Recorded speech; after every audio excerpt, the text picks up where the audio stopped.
দেখলেন আসন্ন অষ্টাদশ লোকসভা নির্বাচন, সেই সঙ্গে আমাদের রাজ্যের 7 রামনগর বিধানসভা কেন্দ্রের উপনির্বাচন।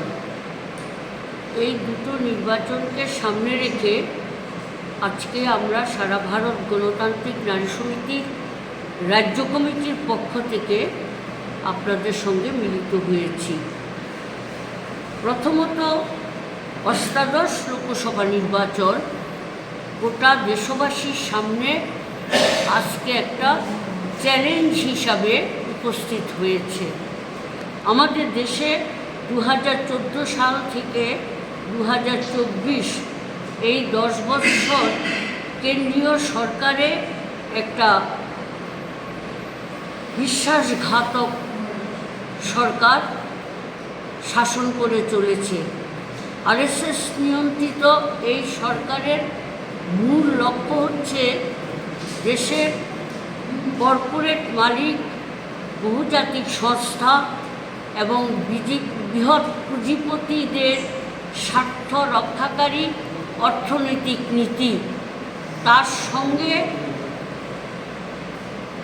দেশকে আজকে সাম্প্রদায়িকতা এবং উগ্র মৌলবাদীর ভিত্তিতে সমাজে মেরুকরণ করার নীতি।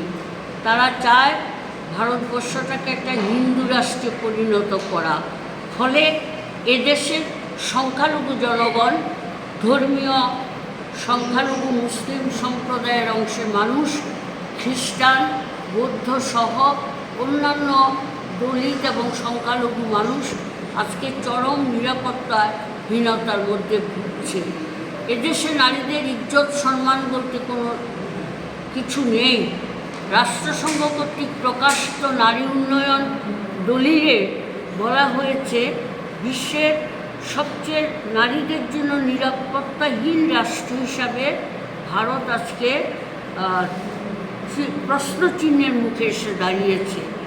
আমরা দেখছি এদেশের বেকার সমস্যা, এটা চূড়ান্ত পর্যায়ে দাঁড়িয়েছে, যার নাকি কোনো সীমা নেই।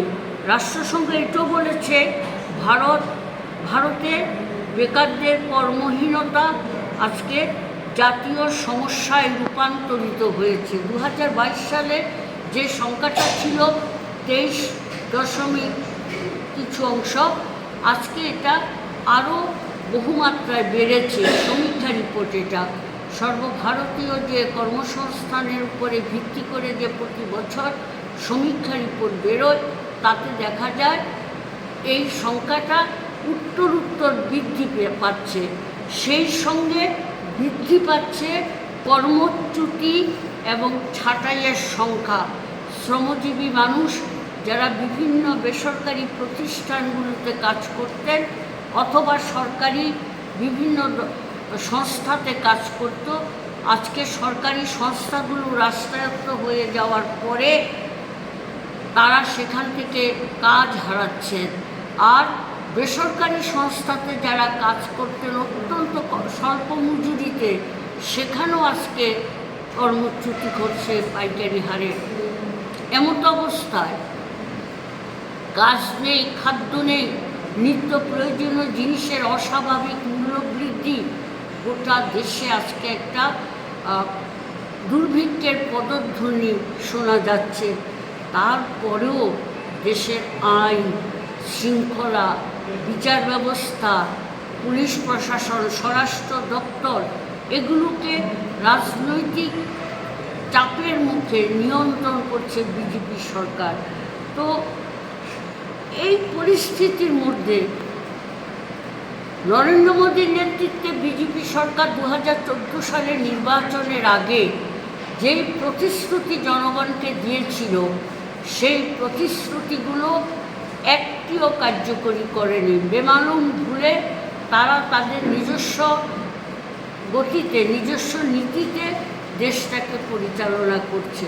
অনাহারে মানুষ মারা যাচ্ছে, সন্তান বিক্রি হচ্ছে, রাজপথে পরিযায়ী শ্রমিকরা আজকে সেখানে ট্রেনে কাটা পড়ছেন, রাজপথে মা সন্তান প্রসব করছে, স্বাস্থ্য চিকিৎসা বা অন্য সব ক্ষেত্রে আজকে একটা চরম অব্যবস্থার মধ্যে এসে দাঁড়িয়েছে। এটা আমি বিস্তৃত ব্যাখ্যা করতে চাই না।